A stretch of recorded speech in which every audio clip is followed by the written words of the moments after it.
The great alien palace stood like a mountain of shining stone and glass. Its towers reached high into the sky, glowing with strange lights that moved like rivers across the walls. Inside, the royal court was already full. Nobles in bright robes and silver crowns filled the wide hall. Their eyes glittered with pride, and their voices filled the air with whispers of gossip and laughter. Today was not an ordinary day. Today, a visitor had come from far away. A human dot. When the doors of the palace opened, silence spread across the hall. Guards stepped aside, and slowly the human walked in. He looked small compared to the tall alien nobles, his clothes plain compared to their golden silks. Yet his steps were calm. His eyes did not look down at the floor. He walked as if he belonged there. The nobles watched him with smirks. Some covered their mouths to hide their laughter. Others spoke in low voices, not low enough to hide their mockery. "Is this the one they call an ambassador?" One noble whispered, "He looks weak." Another chuckled, "Even our servants are taller than him. He should bow.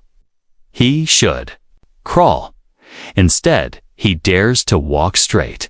The whispers turned into open laughter. The human heard everything, but his face did not change. His shoulders stayed straight, his eyes steady. He walked through the hall like a soldier, not like a man afraid. Near the front of the court stood 3 alien sisters, daughters of high nobility. They were known for their sharp tongues and louder pride. Their dresses shimmered with jewels, their heads lifted as though they were already queens. When they saw the human, their lips curled into mocking smiles.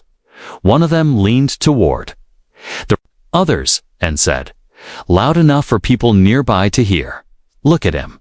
He thinks he can stand among us." The second laughed. "Perhaps he came to polish the floor. He looks more like a servant than a guest." The third added, "A servant? No. Even our servants have more strength in their arms. He is nothing but a weak animal." The nobles around them laughed, their voices echoing across the tall walls. The sound grew louder, like a wave. The human stopped for a brief moment, his eyes turning toward the sisters. His face stayed calm, his expression unreadable. Then, without a word, he continued walking. His silence only made the sisters laugh harder. To them, his calmness was weakness. They thought he had no courage to answer back. They thought he was too small, too powerless to defend himself. But to some in the crowd, his silence felt different. A few nobles in the back frowned. His eyes, when they met the sisters, had not looked weak. They had looked strong, unshaken. His calmness was not fear, it was control. Still, the laughter continued. The nobles leaned closer to each other, throwing insults like stones. Why did the king even allow him inside? This is an insult to our people. Humans should stay in their corner of the stars. They have no place here. But the human walked on, step by step, until he reached the center of the hall.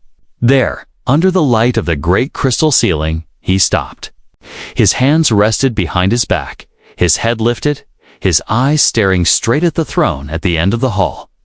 The throne was empty. The king had not yet entered. The hall buzzed again with noise, nobles whispering and laughing, mocking the human stillness. Yet he stood tall, not moving, not reacting. Like a stone pillar in the middle of a storm. The 3 sisters moved closer, circling him like hunters around prey. Their voices were loud now, meant for the whole court to hear. "Tell us, little human," one of them said, "why are you here? Did you lose your way to the farms?" The crowd laughed. "Or perhaps," the second added, "you came to ask for scraps from our table? Do humans eat leftovers?" The laughter grew louder. The third smiled cruelly. "No, sisters. Look at his eyes. He thinks himself equal to us. Maybe he dreams of sitting among nobles. How pathetic." Their laughter rang like bells, sharp and mocking. The human did not move. He did not answer. His silence was like a mirror, reflecting their cruelty back at them. And though most of the court laughed with the sisters, a few nobles again noticed something different. The human silence was not the silence of shame. It was the silence of someone waiting, someone patient, someone certain of what was to come. The great doors at the end of the hall began to open. The sound of heavy steps echoed. A hush fell over the court. The nobles straightened. The sisters stopped laughing. The air grew heavy with expectation. The king was coming. And though none of them knew it yet, the game of mockery that had begun so easily was about to twist into something far greater. For the human had not come here by accident, and the king had not summoned him without reason. Asterisk, the great doors of the throne hall had not yet closed when laughter returned. The nobles, now emboldened by the silence of the human, filled the air.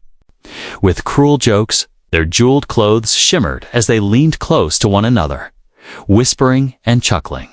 For them, the human's calmness was nothing more than weakness. At the center, the three noble sisters circled him like birds around prey. Their long robes dragged across the marble floor, their eyes glittering with amusement.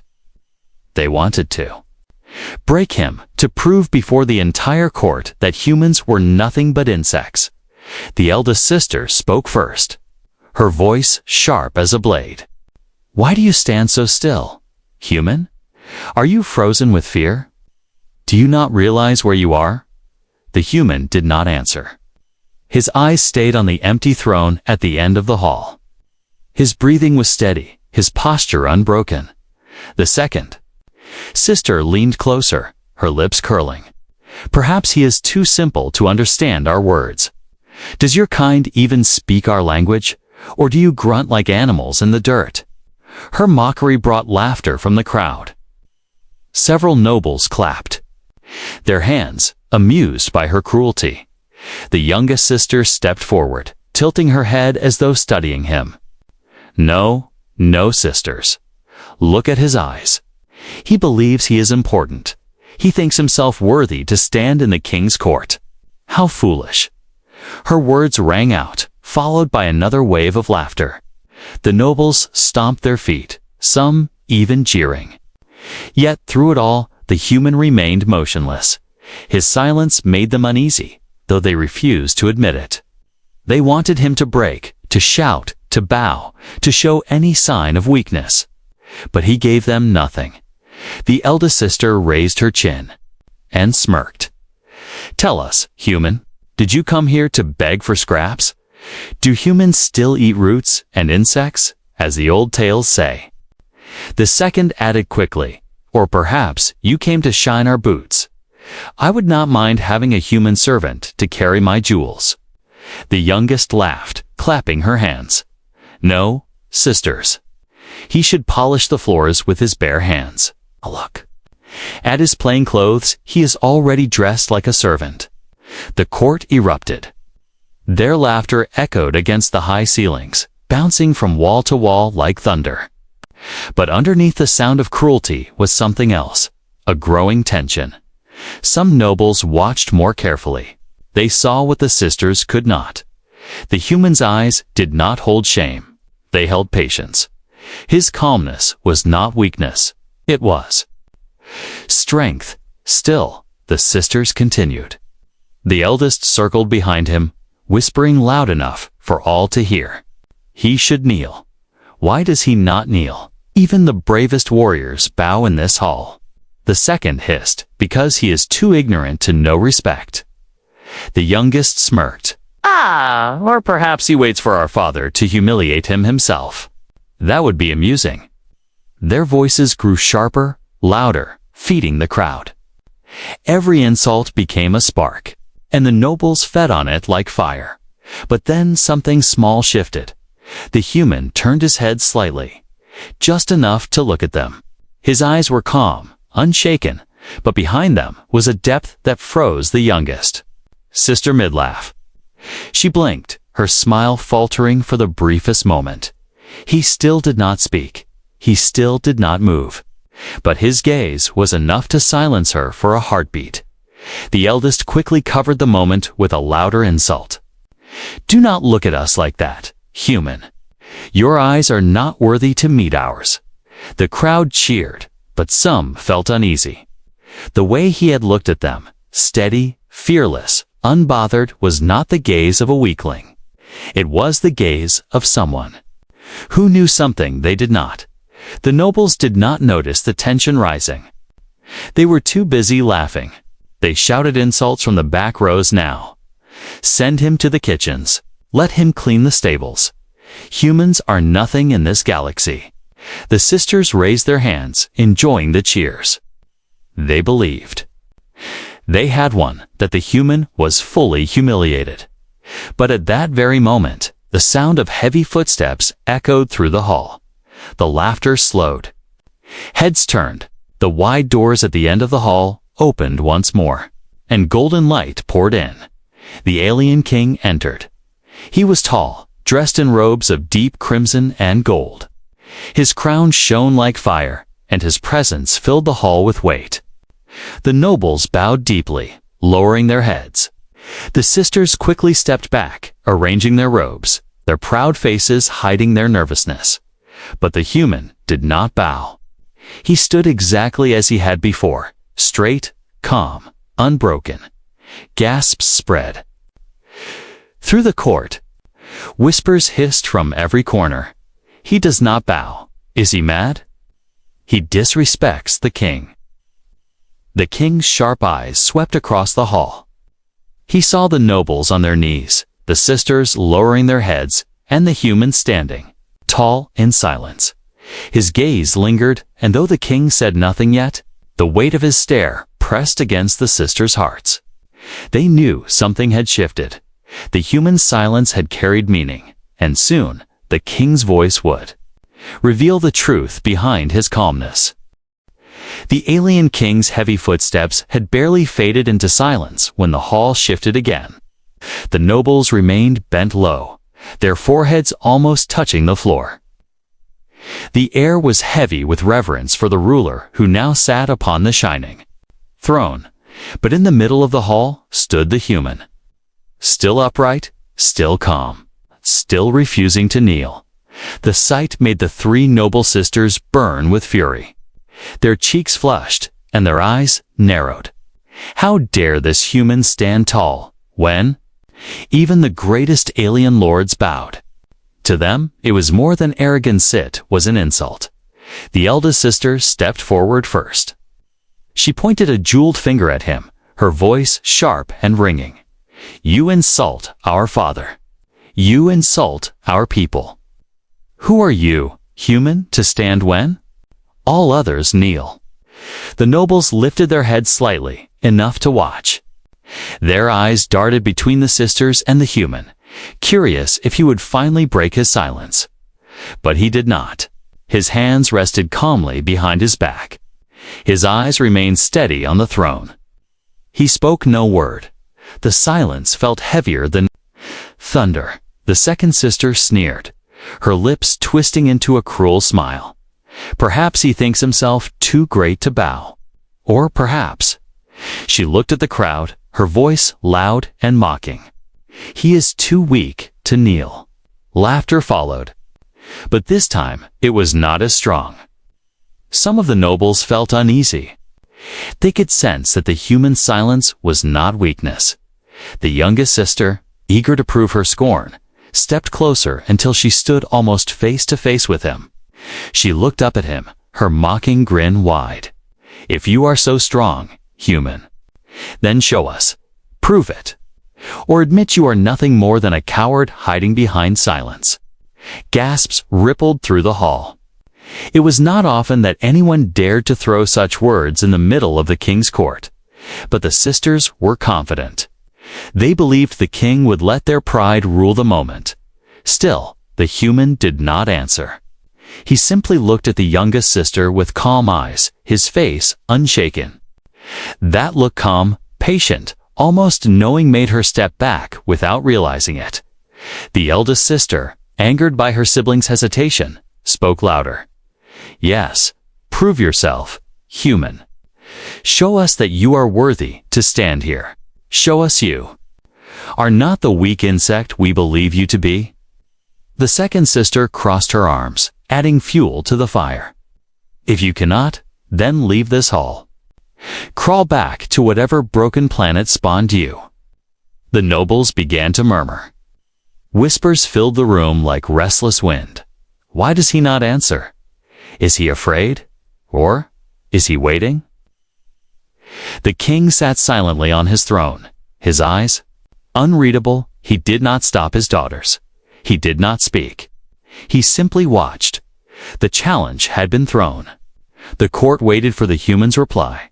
For a long moment, he gave them nothing. Then, slowly, he turned his head and looked at the three sisters. His gaze was steady, calm, and his voice, when he finally spoke, was deep and clear. Carrying across the entire hall, "You mock what you do not understand," he said simply. The words were not shouted, they were not angry, but they carried more weight than the sisters' laughter. The hall fell silent. The eldest sister blinked, caught off guard. Then she laughed, though the sound was forced. "Big words for such a small creature. If you think yourself great, then accept our challenge. Prove it before the king himself. Prove that you are not weak." Her sisters nodded eagerly, their eyes glittering with arrogance. "Yes," the second said.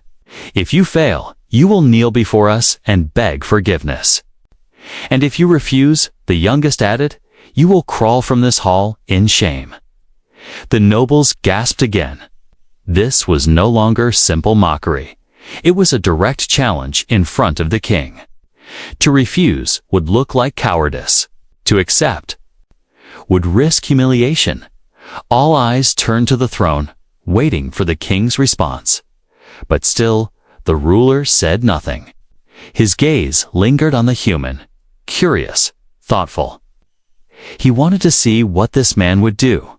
The hall grew tense. Every noble leaned forward. Every servant held their breath. Every eye fixed on the human standing alone in the center. Would he accept? Would he refuse? Would he finally bow? The human looked at the sisters once more. His calm voice returned, cutting through the heavy silence. "I do not need to prove my worth to those blinded by pride," he said softly. The sisters stiffened, their mocking smiles faltering. His words had struck deeper than they expected. The eldest recovered quickly, her voice sharp. "Coward's words. You fear the challenge." But the crowd murmured uneasily. Some shook their heads. Some whispered that his refusal was not cowardice, but strength. For only a strong man could stand in silence while others rained insults upon him. The king leaned forward slightly on his throne. His eyes narrowed, his lips curling into the faintest smile. Something in the human's words pleased him. Something about his calm defiance reminded him of wisdom long forgotten. The sisters, however, were furious. Their challenge had not broken him. Their insults had not bent him. His silence was louder than their shouts. They did not know it yet. But the more they mocked, the deeper they dug their own grave. For soon, their father's voice would cut through the hall, and his verdict would change everything. The laughter of the alien nobles was still ringing when the sound of a staff striking the marble floor echoed through the hall. Clack, clack, clack. The sound was slow, heavy, deliberate. At once the noise of the court began to fade. Nobles straightened. Their robes, servants froze in place, and the three sisters stepped back quickly, arranging their proud faces into masks of obedience. The great doors closed behind the tall figure now walking toward the throne. His crimson and gold robes shimmered. Under the light, each thread woven with power and history. Upon his head rested a crown carved from rare crystal, glowing faintly with energy. The king had arrived. Every noble in the hall lowered themselves to the ground. Heads bowed, hands pressed to the floor. The three sisters bent their knees. There, jeweled earrings swinging as they lowered their gaze. But in the middle of the hall, one figure did not kneel. The human remained standing. His hands clasped calmly behind his back, his head lifted, his eyes steady on the throne. He alone did not. Bow gasps rippled through the nobles. Whispers burst like sparks. He dares not bow. This is madness. He insults the king himself. The sisters smirked even as they kept their heads bowed. At last they thought his arrogance would destroy him. The king would punish him harshly for such disrespect. But the king said nothing at first. He moved with slow grace to his throne and sat, the weight of his presence filling the hall. He rested his staff against the arm of the seat, and then his sharp eyes swept across the room. They passed over the bowed nobles, lingered on his three daughters, and finally stopped on the lone figure still standing tall in the center. The silence was crushing. Even the sound of breathing seemed too loud. The human met the king's gaze without fear. Without pride, simply with calm strength. The king's lips curled slightly into something between a smile and a smirk. His voice, when it came, was deep and commanding, carrying easily to every corner of the vast chamber. "Rise," he said. The nobles hesitated, unsure. Had they heard correctly? The king's voice thundered again. "All of you, rise at once." The nobles obeyed, standing quickly. Their eyes darted nervously between the king and the human. The king's gaze shifted to his daughters. His tone sharpened. "I heard your laughter. I heard your insults. You mocked a guest in my hall. Do you think this place is for your games?" The eldest sister's face paled. She quickly bowed again, her voice trembling. "Father, we only spoke the truth. He does not belong here. He is weak, unworthy." Silence. The single word struck like a blade. She bit her lip and bowed her head again. The king's eyes burned as they swept over all three. "You dared to shame a man who walked into this hall with more dignity in his silence than you showed with all your words." Gasps spread again among the nobles. Some nodded slightly, their eyes flicking toward the human with newfound respect. The second sister protested weakly, her voice shaking. "But father," he refused to bow. "He stood when even your lords bent low. He disrespected you." The king's expression hardened. His deep voice rolled like thunder. "And yet he stood with respect greater than any of you. You bent your knees out of fear. He remained upright out of strength. Tell me, which deserves honor?" The hall grew silent. The sisters' faces flushed with shame. They could not answer. The youngest tried one last time, her voice small and uncertain. "But father, he is only a human." The king leaned forward slightly, his eyes narrowing. "And yet it was you who looked small today?" The words fell heavy, and the entire court seemed to shudder. The nobles turned their eyes to the floor, unwilling to meet the king's gaze. The king then shifted his attention to the human. His voice softened but carried a weight of curiosity. "You, human, you did not bow. Tell me why." The hall held its breath. This was the moment the nobles had waited for. Would the human beg forgiveness? Would he explain his arrogance away? The human's calm voice filled the silence.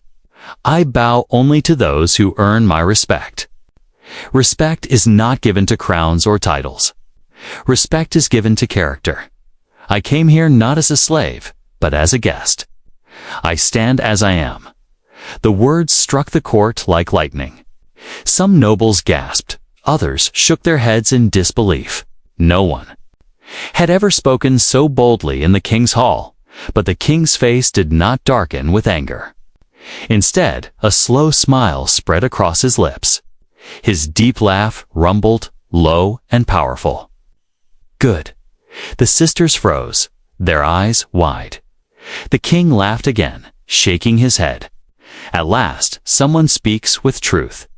At last, someone dares to stand as themselves. The human bowed his head slightly in acknowledgement, but his back remained straight. His eyes unbroken. The king raised his staff and struck it once against the floor. The sound boomed through the chamber. "Hear me," he declared. "This man has shown greater strength in silence than others do in battle. And you?" He turned his gaze to his daughters, dared to mock him. "You shall learn your lesson soon enough." The three sisters lowered their heads, shame burning across their faces. For the first time, the arrogance had drained from their eyes. The nobles whispered quickly to one another, their voices full of awe. The human, once laughed at, now stood as the center of respect. The king leaned back in his throne, his eyes still fixed on him. "You will not be belittled here, human, not in my court." And with those words, the balance of power shifted completely. The nobles who had laughed now stood silent. The sisters who had mocked now trembled. And the human who had walked in alone now stood taller than them all. The throne room was silent, broken only by the steady hum of torches lining the tall crystal walls. The nobles did not dare to speak. The three sisters stared at the floor, their cheeks burning with shame. And in the center of the hall, the human stood tall, calm, as though none of the mockery had touched him. The king leaned back in his throne, his fingers drumming slowly against the golden armrest.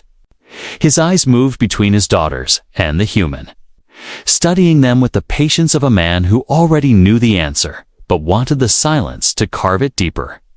Finally, he spoke. All of you saw it. The king's deep voice rolled across the chamber. My daughters laughed at a guest in this hall. They mocked his height, his clothes, his silence. They believed his calm was weakness. Murmurs rose among the nobles. Some nodded quietly. Others kept their eyes low, afraid to be seen agreeing. The king's hand tightened on his staff. And yet, while their words were empty, his silence was strong. While their pride was loud, his dignity was louder. The human did not move, but the corners of his lips twitched, not into a smile, but into something like quiet recognition. The king's gaze hardened on his daughters. Tell me, my blood, what did you see when you mocked him? The eldest swallowed nervously. Her voice, once sharp with arrogance, was now small and weak. We saw a human father, nothing more.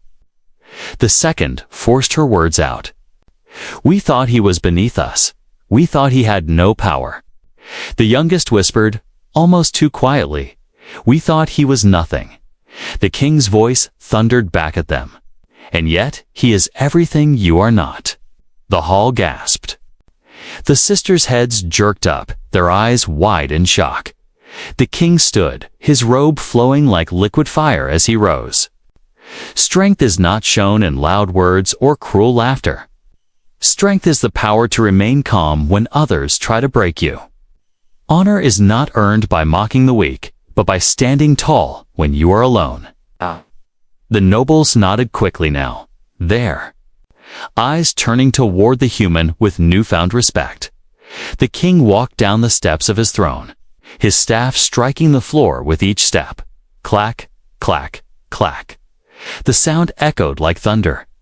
He stopped before the human, towering above him, but his voice carried respect, not scorn.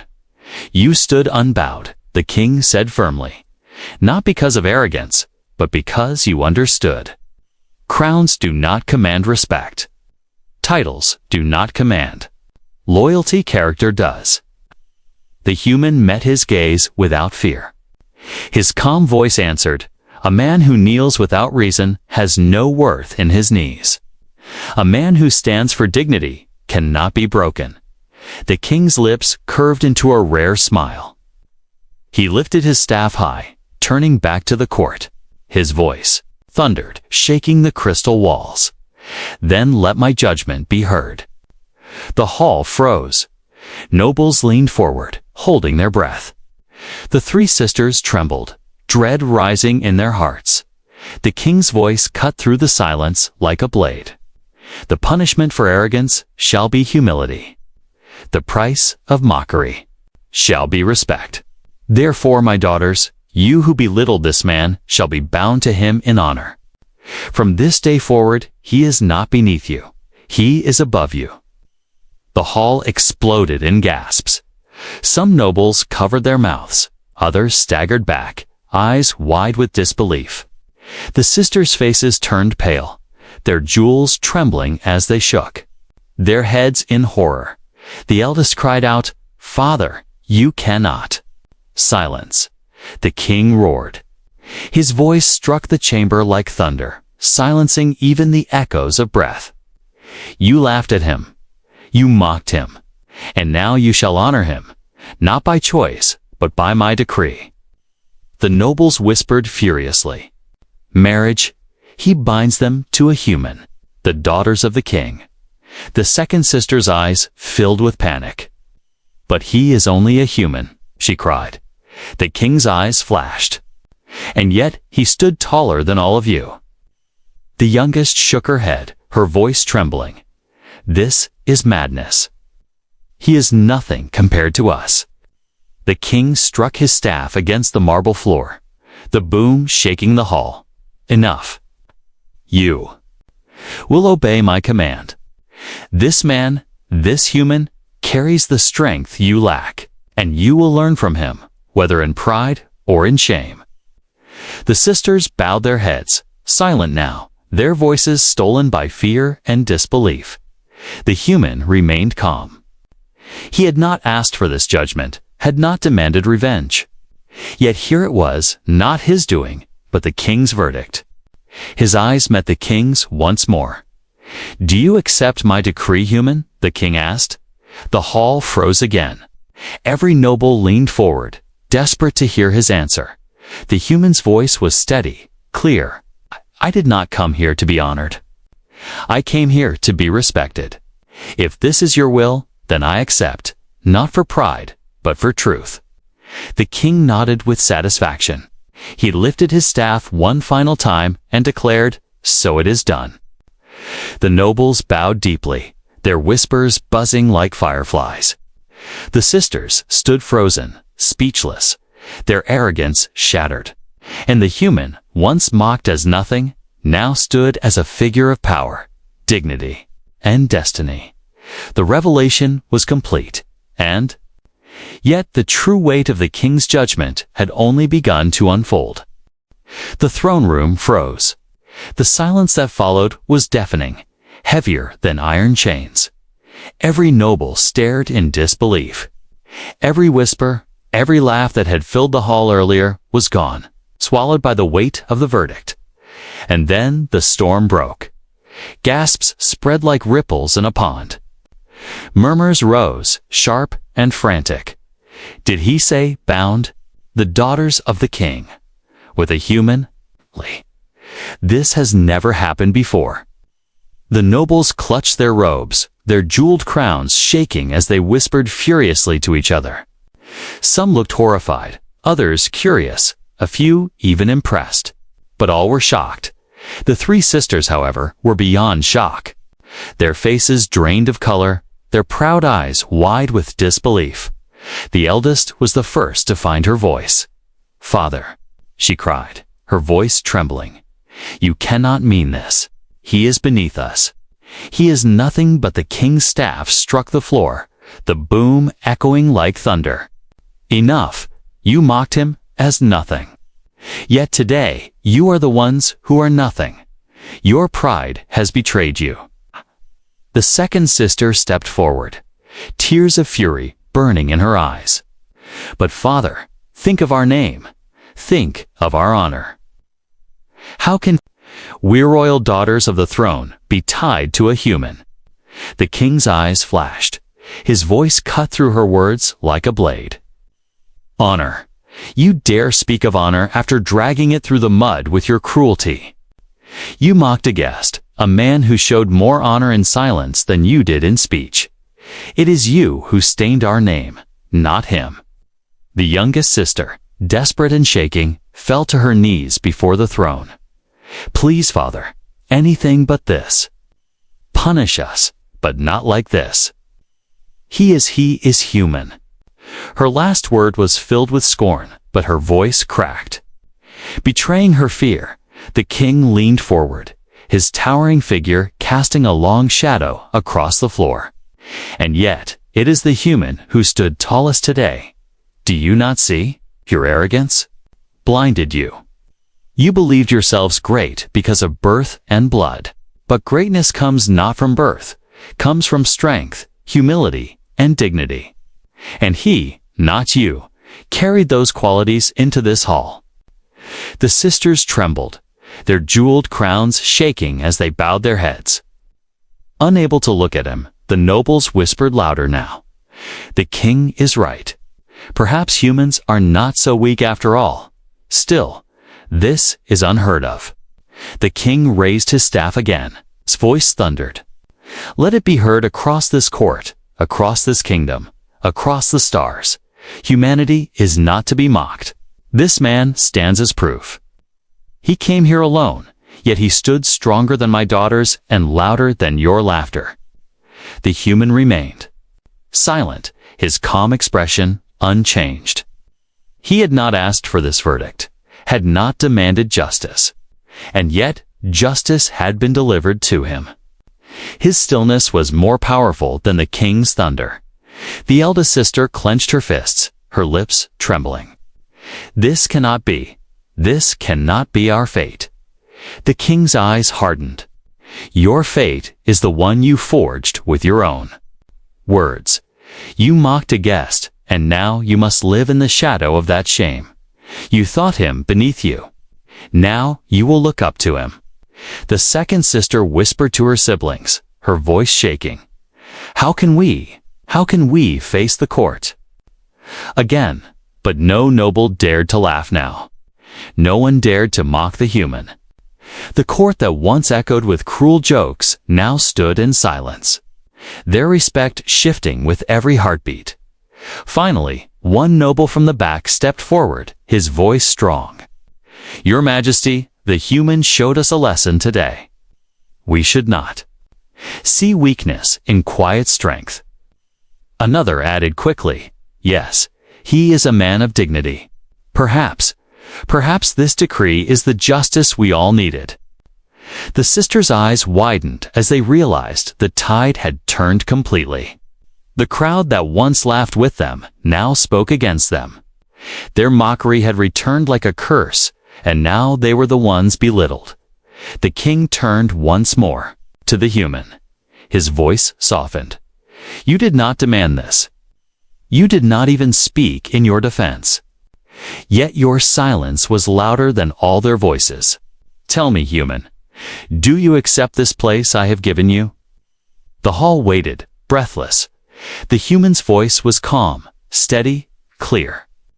"I came here not to rise above others, but to stand as myself.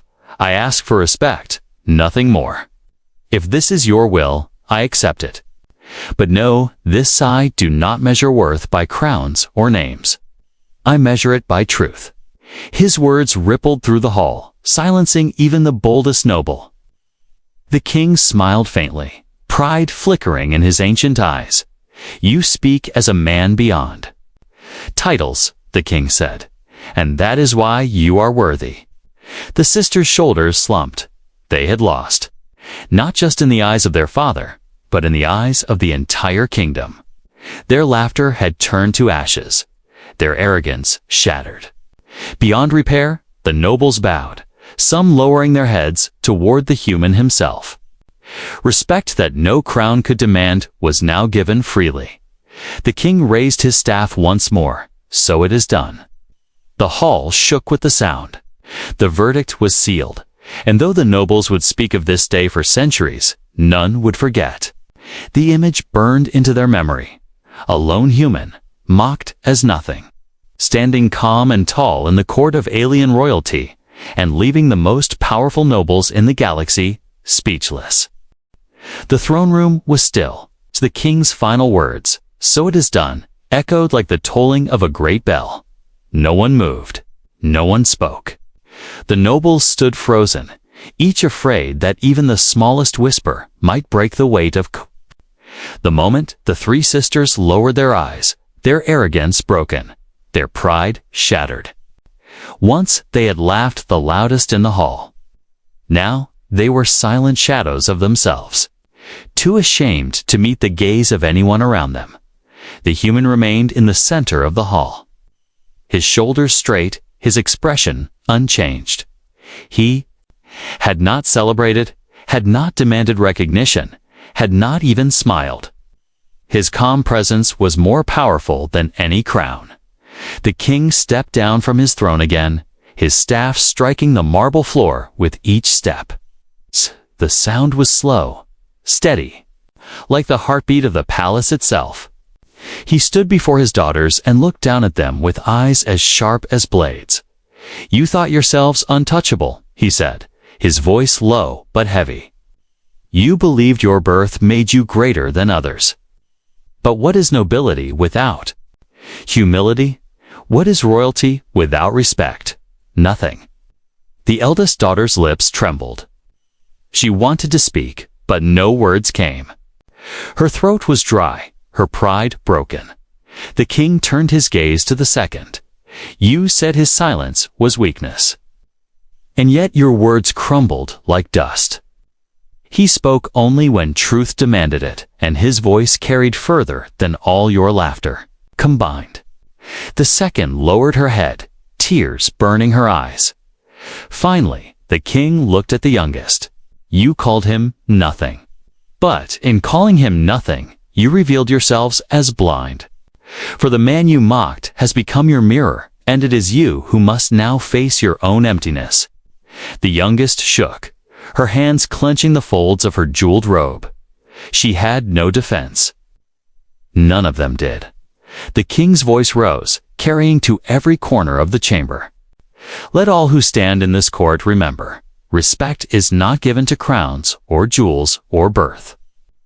Respect is earned in the fire of character." Today, a human walked into this hall and stood taller than nobles. Remember this truth, for it will outlive your laughter. The nobles bowed their heads in agreement. Even those who once mocked the human now felt shame creep into their bones. They had laughed too easily, too blindly, without seeing the dignity standing before them. The king turned at last to the human. His eyes, once sharp, now carried something else, respect, even admiration. "You came into this hall alone," he said. "You endured mockery without anger. You stood when others knelt. You spoke only when words mattered. These are the marks of true strength." The human inclined his head slightly, his voice calm. "Strength is not in noise, it is in silence. A man who cannot control his pride is weaker than one who carries nothing but truth." The king smiled faintly, his deep laugh rolling softly through the room. Well spoken. He lifted his staff again and struck the floor.